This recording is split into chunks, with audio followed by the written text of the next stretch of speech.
On se déplace peu, on naît, on vit et on meurt généralement au même endroit. Mais quand on doit entreprendre un grand voyage, il faut traverser le pays par exemple, à ce moment-là, on prend la diligence. La diligence, c'est l'ancêtre de nos transports en commun. Au début du 19e siècle, la vitesse de ces transports à cheval ne dépasse pas les 15 km/h. Effectuer un Paris-Lyon coûte l'équivalent de 800 €, un prix inabordable pour la majorité des Français.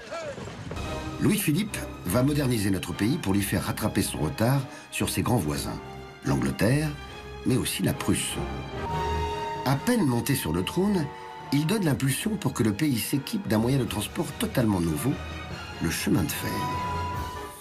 La première ligne de voyageurs est mise en service le 24 août 1837 entre Paris et Saint-Germain-en-Laye.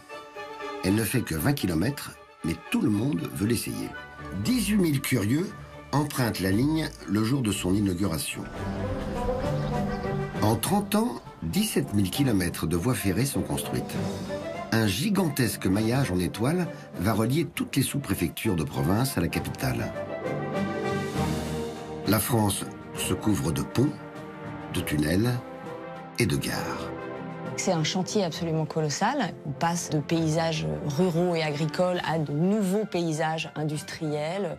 En l'espace de 50 ans, le chemin de fer s'intègre au paysage. Mais voilà, des locomotives qui roulent à 20-25 km/h, c'est tout à fait révolutionnaire.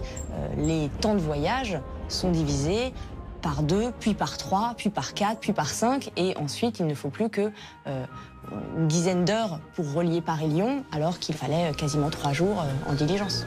La France, avant le développement ferroviaire, avait plusieurs heures, c'est-à-dire que l'heure était fixée sur le cadran solaire, hein, et donc il n'était pas à la même heure au même moment à Strasbourg et à Brest. Il y avait environ une demi-heure de décalage, et c'est la nécessité d'établir des grilles horaires pour les trains qui a conduit progressivement à un alignement des heures locales sur l'heure de Paris.